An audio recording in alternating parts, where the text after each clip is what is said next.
लगातार इस बीच लगातार ब्रेकिंग न्यूज आ रही है। आतंकी संगठन ने जिस तरीके से पूरा घटनाक्रम को अंजाम दिया, पाकिस्तान ने ईरान को चेता दिया। इस घटना के गंभीर परिणाम होंगे। पाकिस्तान ने ईरान को कड़ी चेतावनी दी है। तो इस घटना के गंभीर परिणाम होंगे। पाकिस्तान की तरफ से लगातार ये कड़े शब्दों में निंदा भी की जा रही है। और प्रणय हमारे साथ लगातार। प्रणय, ऐसे समय में जब इजराइल हमास संघर्ष चल रहा है, मिडिल ईस्ट में तनाव का माहौल बना हुआ है, इस टाइमिंग को लेकर आप क्या कहेंगे? इस पूरे घटनाक्रम की टाइमिंग को लेकर, समय सीमा को लेकर? देखिए, जाहिर तौर पर आपने बिल्कुल सही सवाल पूछा निधि। इस पूरे मामले के अंदर कहीं ना कहीं कनेक्शन जो है वो मिडिल ईस्ट का, या कहें हम जो वेस्ट एशिया का जो इलाका है उसके अंदर जो क्राइसिस चल रहा है उससे भी जुड़ा हुआ है। क्योंकि ईरान के ऊपर पश्चिमी देश लगातार इस चीज को लेकर सवाल उठा रहे हैं। वो कह रहे हैं कि जो कुछ हो रहा है उसके पीछे कहीं ना कहीं ईरान है। इसलिए ईरान की ये जो कार्यवाही, चाहे उसने इराक के अंदर की हो, चाहे उसने सीरिया में की हो, या पाकिस्तान से सटे इलाके में की हो, उसको वो ये दिखाने की कोशिश कर रहा है अंतर्राष्ट्रीय मंच के ऊपर कि वो आतंकवाद के खिलाफ है। जो कुछ वो कार्रवाई कर रहा है वो आतंकवाद के खिलाफ एक निर्णायक एक्शन लेने के लिए कर रहा है। लेकिन बहुत महत्वपूर्ण हो जाता है कि ईरान और पाकिस्तान के बीच में यह घटना अचानक नहीं हुई है। इसके पहले दोनों के बीच में कई बार बातचीत हुई है। बीते 5 सालों में अगर देखें तो ईरान ने कई बार इस मुद्दे को उठाया है और पाकिस्तान की तरफ से भी ये कहा जाता रहा। अगर आप देखें कि पाकिस्तान की सिक्योरिटी फोर्सेस के ऊपर, जिसके अंदर 14 जो सुरक्षा कर्मी है वो मारे गए थे, फरवरी 2019 की घटना है, तब उस समय में पाकिस्तान की तरफ से इस मुद्दे को ईरान के साथ उठाया गया था कि ये जो आतंकी संगठन है ये ईरान में भाग जाते हैं।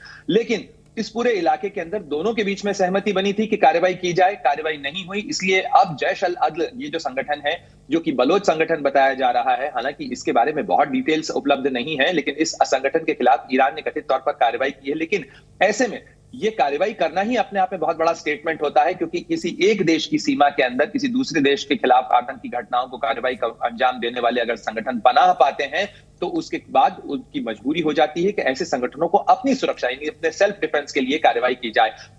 ईरान की तरफ से मिसाइल्स का इस्तेमाल किया गया है। इन 2 बेसिस जो हैं वो नष्ट किए गए हैं। पाकिस्तान की तरफ से जो विदेश मंत्रालय का बयान आया है उसमें कहा गया है कि बच्चे और महिलाएं जो हैं वो इसमें हताहत हुए हैं। 2 बच्चों के मारे जाने की बात पाकिस्तान के विदेश मंत्रालय की तरफ से जारी बयान में कही गई है। अब देखना होगा कि क्या पाकिस्तान और ईरान के बीच इस मुद्दे को लेकर तनाव बढ़ता है, क्योंकि ये एक फ्लैश पॉइंट हो सकता है। लेकिन संभावनाएं क्या है? संभावित कदम पाकिस्तान की तरफ से क्या हो सकता है? पाकिस्तान 2 तरह की यहां पर बातें भी कर रहा है। कह रहा है कि हमारे बीच पहले से कम्युनिकेशन भी रहा है, लेकिन यह भी कहा जा रहा है कि इसका अंजाम भुगतना होगा। संभावित कदम क्या अब पाकिस्तान का? देखिए, ये देखना होगा कि पाकिस्तान इसके अंदर संभावित कदम की बात जरूर कर रहा है, क्योंकि वो एक डिप्लोमेटिक पॉस्चर की बात कही जा सकती है। पाकिस्तान ये बताने की कोशिश कर रहा है कि वो इसमें जवाबी कार्रवाई कर सकता है, लेकिन उसको इस बात का एहतियात रखना होगा।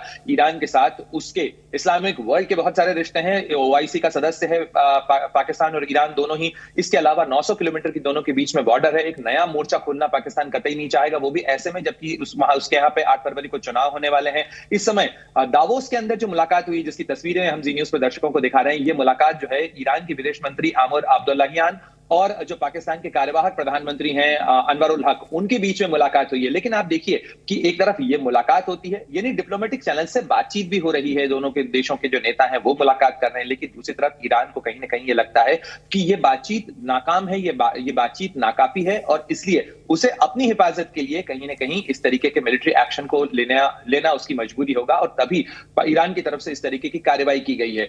लेकिन इससे पहले भी आप देखें IRGC, जो कि ईरान का जो रिवोल्यूशनरी ग्रुप है, जो ईरान का जो एलीट ग्रुप कहा जाता है सेना का, उसने इससे पहले भी कार्रवाई की है। कई बार इस तरीके के फ्लैश पॉइंट्स बने हैं ईरान और पाकिस्तान के बीच में, बॉर्डर के ऊपर टकराव के मोर्चे भी बने हैं। तो ऐसे में नहीं चाहेगा पाकिस्तान के फिलहाल के फ्लैश पॉइंट बढ़े, और कहीं ना कहीं इसने अंतरराष्ट्रीय स्तर पे जो लार्जर पिक्चर है, जो भारत कहता रहा है जिया कि पाकिस्तान आतंकियों को पनाह देता है, पाकिस्तान आतंकियों के खिलाफ कार्रवाई नहीं करता है, वही बात एक बार फिर खुलकर सामने आई है। और अब की बार भारत ने नहीं बल्कि तेहरान ने, ईरान ने यह बात कही है, और ईरान की तरफ से जो कार्रवाई की गई है वो अंतरराष्ट्रीय मंच के ऊपर इस बात से दर्ज हो जाती है कि पाकिस्तान ने कार्रवाई नहीं की है।